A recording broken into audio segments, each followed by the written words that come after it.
সিলেট ও সুনামগঞ্জের দুটি সীমান্ত দিয়ে ৩৯ জন বাংলাদেশি নাগরিককে পুশিন করেছে ভারতীয় সীমান্তরক্ষী বাহিনী বিএসএফ। পরে সিলেট ৪৮ বিজিবির মিনাটিলা বিওপি ও সুনামগঞ্জের নোয়াকোট বিওপির সদস্যরা অনুপ্রবেশের দায়ে তাদের আটক করে। ভোরে বিএসএফ ৪ ব্যাটালিয়ন সিলেট সীমান্তবর্তী জৈন্তাপুর কেন্দ্রীয় গ্রামে ১৯ নারী পুরুষ ও শিশুকে পুশিন করলে মিনাটিলা বিওপি টহল দল তাদের আটক করে। একই সময়ে সুনামগঞ্জের নোয়াকোট সীমান্ত দিয়ে ৩ পরিবারের ২০ জনকে পুশিন করলে বাগানবাড়ি এলাকায় বিজিবি সদস্যরা তাদের আটক করেন। দুই সীমান্তে আটককৃতদের মধ্যে ১২ পুরুষ, ১৪ নারী ও ১৩ শিশু রয়েছে। এদের মধ্যে ৩৮ জনের বাড়ি কুড়িগ্রাম ও একজন পাবনার বাসিন্দা।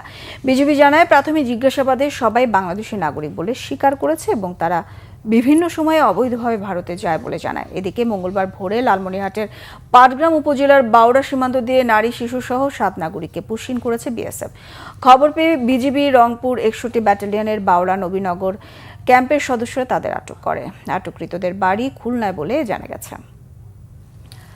ঝালকাঠির গাবখান চ্যানেলের নাব্যতা হ্রাসের কারণে জেগে উঠেছে ছোট বড় অনেকগুলো চর। এতে ঢাকা, চট্টগ্রাম ও বরিশালের সঙ্গে বন্ধ হওয়ার আশঙ্কা দেখা দিয়েছে খুলনা, মোংলা, মোড়েলগঞ্জ সহ বিভিন্ন নৌবন্দরের যোগাযোগ ব্যবস্থা। ঝালকাঠি প্রতিনিধি মোহাম্মদ মাসুদুল আলমের তথ্যছবিতে ডেস্ক রিপোর্ট।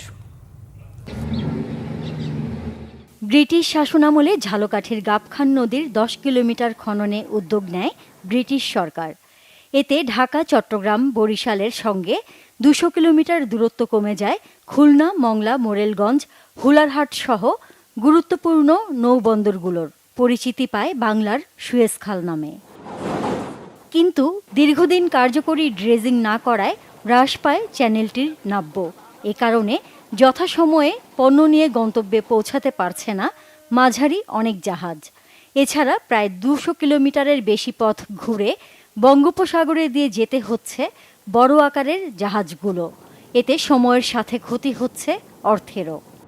গাবখান চ্যানেলে আমরা ঢুকতে পারি না, কারণ ওইখানের মধ্যে মুখের মধ্যে পানি কম, ড্রেজিং হয় না ঠিক মতো, দুইটা জাহাজ একসাথে আপ ডাউন করা যায় না। আগে কিন্তু আমরা সব সময় দুইটা জাহাজ আপ ডাউন একসাথে করা যাইত। ভিতরে অনেক জায়গায় পানি কম, চর পড়ে গেছে সাইডে। আমরা ডাইনিবামে যখন টার্নিং নিই তখন আমাদের পিছন এক সাইডে চলে যায়, আমরা জাহাজটা কন্ট্রোল করতে খুবই অসুবিধা হয়। মানে আমরা অনেক সময় মতো ঘাটে পৌঁছতে পারি না। খুব একটা সেরকম ড্রেজিংয়ের কিছু আমরা দেখিনি, যে কারণে এই পলি পড়ার কারণে এখন বিভিন্ন বড় ধরনের লাইটার জাহাজগুলো এই চ্যানেলে প্রবেশ না করে বেশিরভাগই চলে যাচ্ছে আপনার আউটারের সমুদ্র পথ ধরে। আমাদের ড্রেজিং করতে আসার পরে ইঞ্জিনের ত্রুটি হয়েছে, ইঞ্জিন মেরামত করার জন্য অফিস নিয়ে গেছে। ইঞ্জিন মেরামত শেষ হলে আবার পুনরায় কাজ চালু করবো। ইঞ্জিন থাকে মানে ওকে থাকে, তাহলে আমরা ১ ঘন্টা আমাদের সময় অপচয় করতে রাজি না। সমস্যা সমাধানের প্রক্রিয়া চলমান আছে বলে জানান এই কর্মকর্তা। গাবখান চ্যানেলের যে এন্ট্রান্স পয়েন্ট ঝালকাঠির প্রান্তে, এখানে দুই সাইডটা হতে একটু ন্যারো হয়ে গেছে মুখটা। তো এটাকে প্রশস্ত করার জন্য চাহিদা, মানে আপনার মালিক সমিতির চাহিদার আলোকে এখানে বিআরডব্লিউতে একটা ড্রেজার প্লেস করা হয়েছে। হয়তো ড্রেজিং কার্যক্রম আমাদের চলমান আছে। আমরা কিছু মাটি কাটছিও, একটা কাটিং আমরা শেষ করে ফেলছি। এই তো কিছুদিন আগে ড্রেজারটা একটু যান্ত্রিক সমস্যা হয়েছে, হাইড্রোলিক ইঞ্জিনের ট্রাবল দেখা দিছে।